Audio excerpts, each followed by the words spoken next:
Hi students, good morning. நாம் இன்றைக்கி என்ன பார்க்க போகிறோம் அப்படின்னா, 7ஆம் வகுப்பு முதல் பருவத்தில் இருக்கக்கூடிய அனைத்து பாடங்களையும் பார்த்தாச்சு.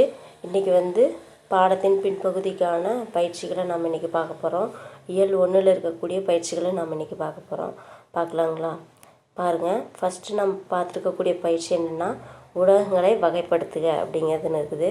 ஃபஸ்ட்டு ஊடகங்கள் அப்படின்னா என்ன அப்படின்னா, நம்ம ஒரு செய்தியை எல்லாத்துக்கிடையே நம்ம மக்களுக்கிடையே பொதுவான சில செய்திகளை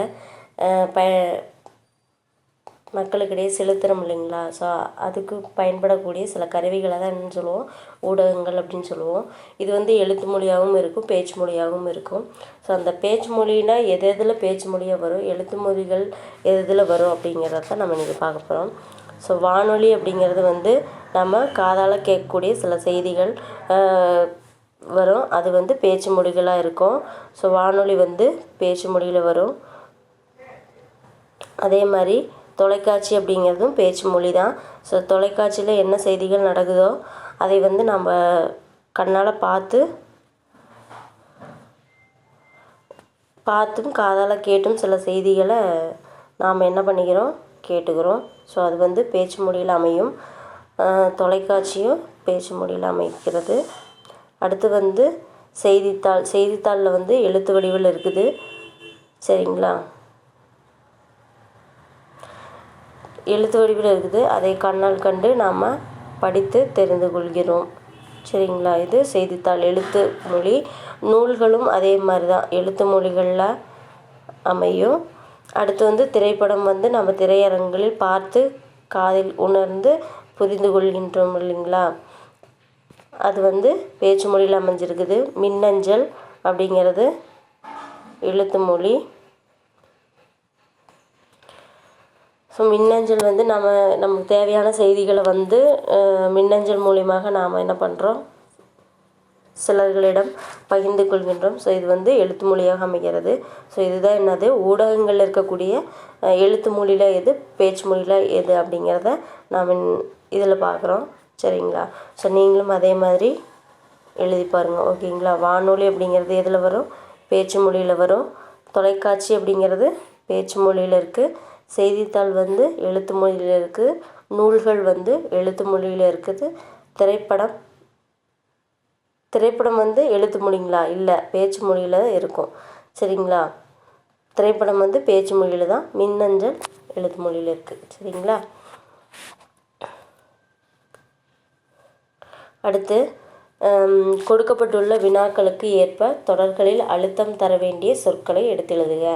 இப்போ ஒரு வாக்கியம் கொடுத்துட்டாங்க. அந்த வாக்கியத்தில் என்ன வாக்கியம் கொடுத்துருக்காங்கன்னா, கோதை கவிதையை படித்தால் அப்படிங்கிற ஒரு வாக்கியம் கொடுத்துருக்குது. இது விடையோடு இருக்கக்கூடிய வாக்கியங்களாக இருக்கும். சரிங்களா? இதில் இதுக்கு மேலே கோதை என்ன பண்ணா அப்படிங்கிறது இதுக்கு மேலே சொல்லப்படணும். ஸோ இதுதான் வாக்கியம். இந்த வாக்கியத்துக்குரிய வினாக்கள் நம்ம எழுதணும். இந்த வாக்கியத்தை வைத்து நம்ம எத்தனை வினாக்கள் எடுக்க முடியும் அப்படிங்கிறத பாருங்கள். அங்கேயே எடுத்து கொடுத்துருக்காங்க. கோதை எதை படித்தால் அப்படிங்கிற வாக்கியம், கவிதையை படித்தது யார் அப்படிங்கிறது வாக்கியம், கோதை கவிதையை என்ன செய்தாள் அப்படிங்கிற வாக்கியம். இந்த வாக்கியங்களை சொல்லும்போது விடை இதுலேயே இருக்கும். கோதை எதை படித்தாள் அப்படின்னா கவிதையை படித்தாள். கவிதையை படித்தது யார், கோதை.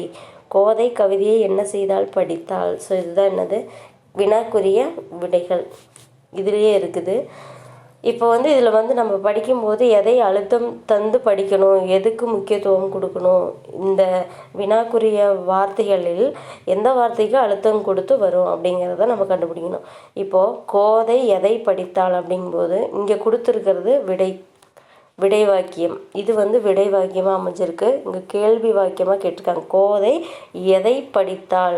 அப்போ எதை அப்படிங்கிற வார்த்தையை அழுத்தி எழுதும் பொழுதும் என்ன பண்ணுறோம் அப்படின்னா, இந்த வார்த்தைக்கு முக்கியத்துவம் பார்க்கும்போது அப்போ இந்த இடத்துல விடை வரக்கூடியதாக இருக்குது.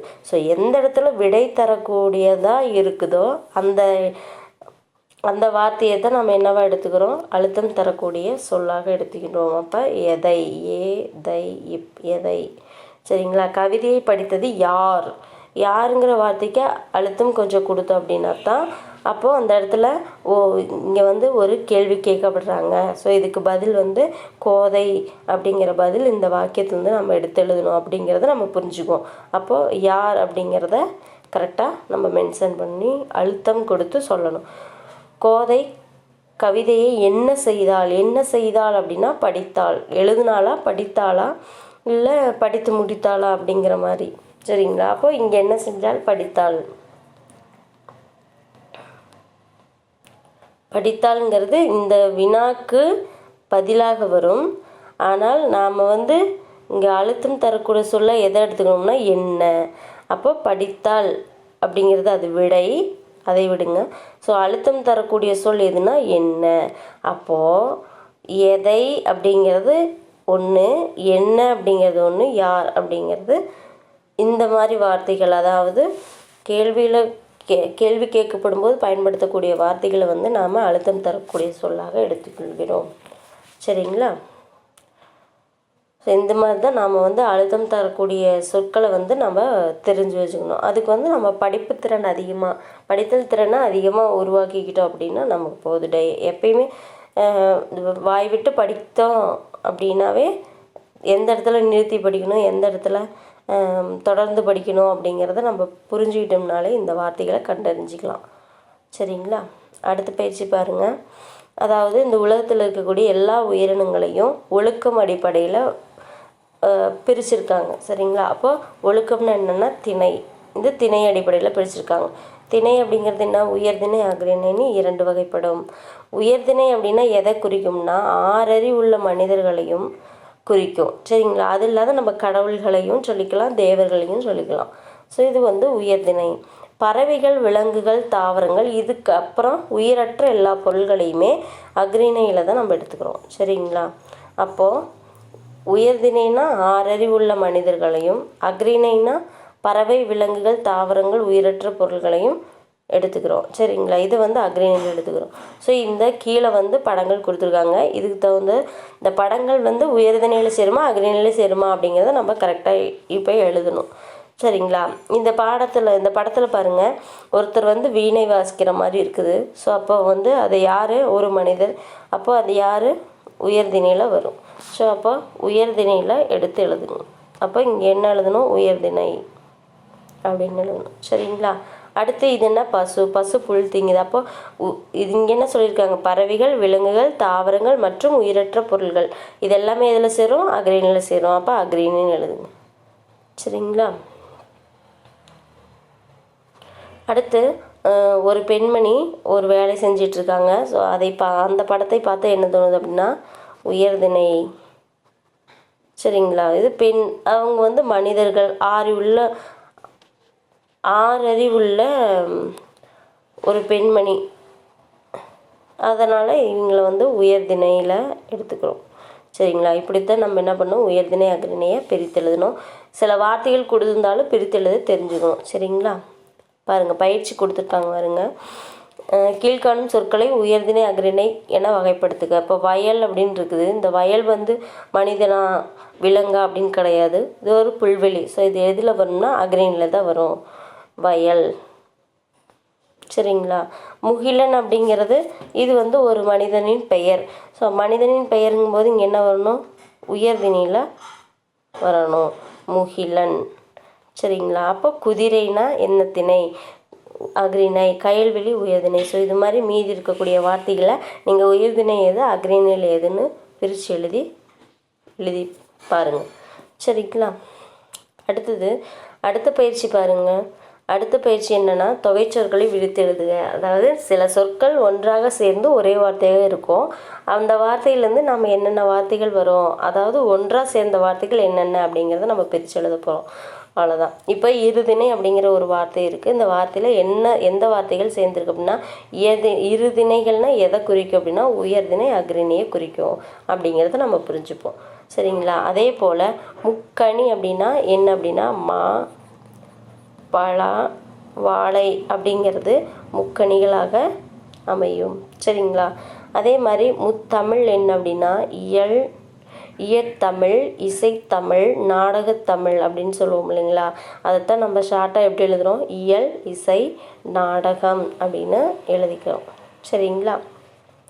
சிலர் விரிச்சு எழுதுறதுனால எழுதிக்கலாம். இயல் தமிழ், இசைத்தமிழ், நாடகத்தமிழ். ஸ்பெல்லிங் மிஸ்டேக் இல்லாமல் கரெக்டாக எழுதிக்கோங்க. சரிங்களா?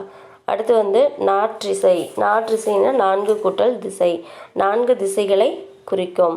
ஸோ 4 திசைகள் என்னென்ன? கிழக்கு, கிழக்கு, மேற்கு, வடக்கு,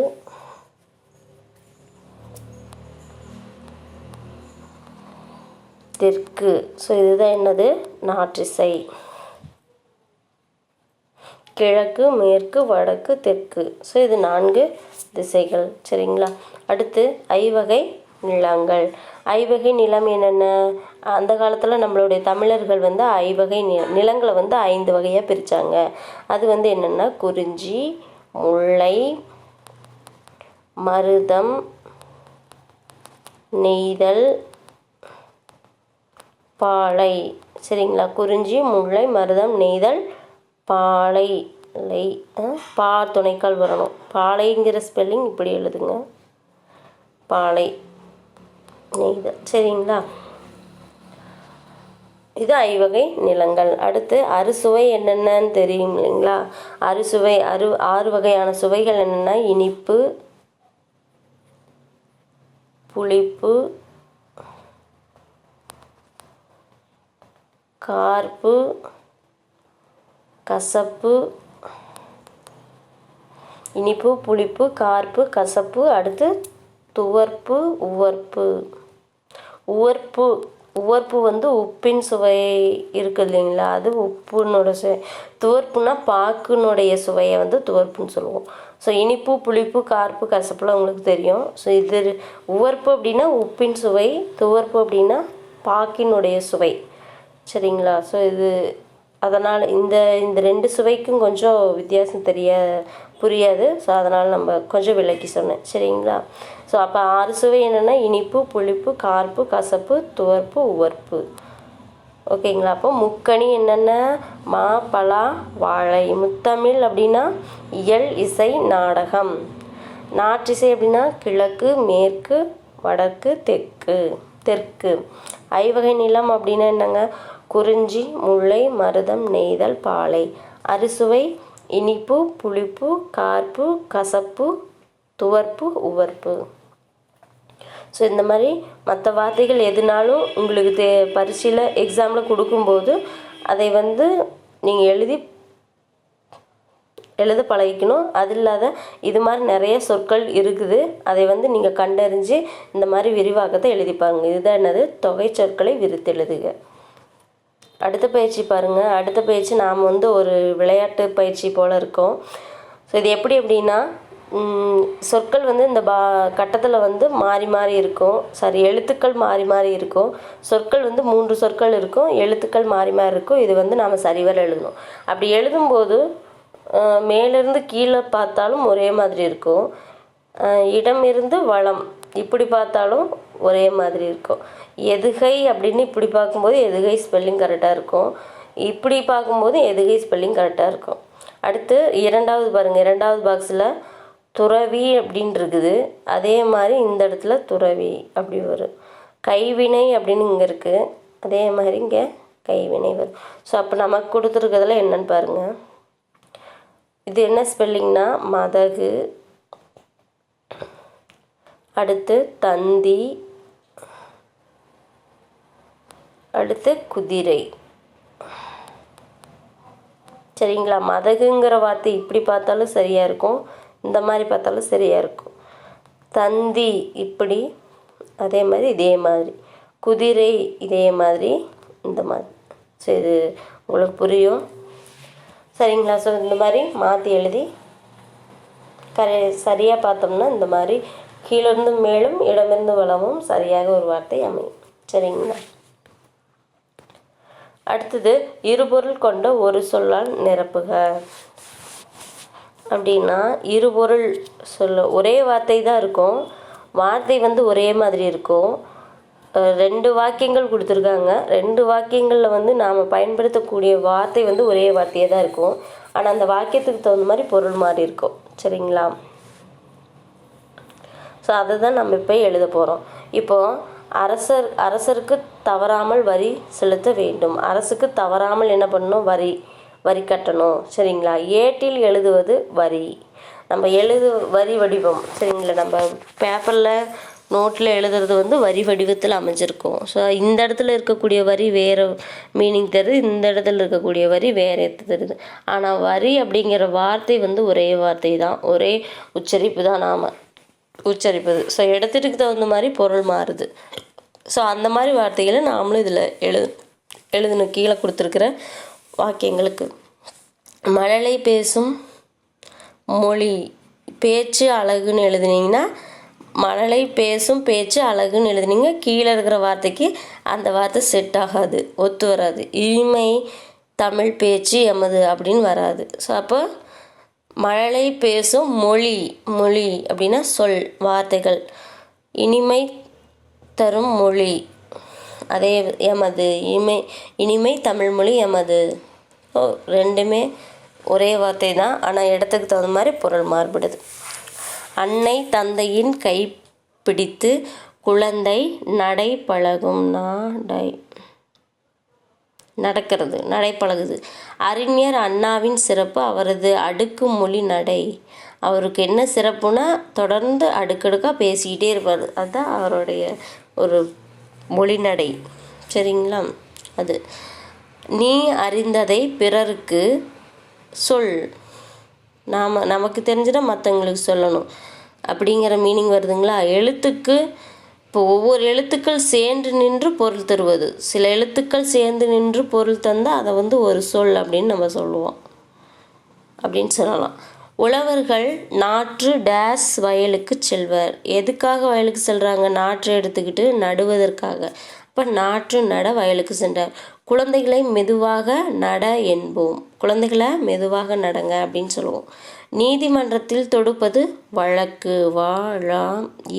வழக்கு சரிங்களா. நீதிமன்றத்தில் தொடுப்பது வழக்கு. நீச்ச தண்ணி குடி என்பது பேச்சு வழக்கு, இது பேச்சு வழக்கில் நம்ம சொல்கிறோம் சரிங்களா. ஸோ அப்போ வந்து இந்த பயிற்சியில் என்ன தெரிஞ்சுக்கிறோம் அப்படின்னா, வார்த்தைகள் எல்லாம் ஒரே மாதிரி தான் இருக்குது, ஆனால் அந்த வார்த்தைக்கு தகுந்த இடங்கள் வேறு மாதிரி இருக்குது. அந்த வாக்கியத்துக்கு தகுந்த மாதிரி அந்த சொற்கள் வந்து பொருள் மாறுபடுது சரிங்களா. இந்த இடத்துலையும் மொழின்னு சொல்கிறோம், இங்கேயும் மொழின்னு தான் சொல்கிறோம். ஆனால் இந்த இடத்துல சொல்கிறது பேசக்கூடிய பேச்சு, இந்த ரெண்டாவது வாக்கியத்தில் சொல்கிறது என்னது, அந்த மொழி, நமக்கு தாய்மொழியாக இருக்கக்கூடிய மொழியை சொல்கிறோம் சரிங்களா. ஸோ இதே மாதிரி தான் ஒவ்வொரு வாக்கியங்கள்லேயும் சொற்கள் அமைஞ்சிருக்கு பாருங்க. ஸோ இதெல்லாம் நம்ம படிக்க தான் நம்ம சில விஷயங்கள் தெரிஞ்சுக்க முடியும். அதே மாதிரி பல வாக்கியங்களில் இந்த மாதிரி சொற்களை பயன்படுத்தும் போது சில விஷயங்களை தெரிஞ்சுக்க முடியும். ஸோ அப்போ நம்ம என்ன பண்ணணுன்னா, டெய்லியும் என்ன பண்ணணும், நல்லா படிக்கும் திறனை வளர்த்துக்கணும் சரிங்களா. ஸோ இன்றைக்கி சொன்ன பயிற்சிகளை எல்லாம் நீங்கள் மறுபடியும் ப்ராக்டிஸ் பண்ணுங்கள் ஓகேவா. தேங்க்யூ.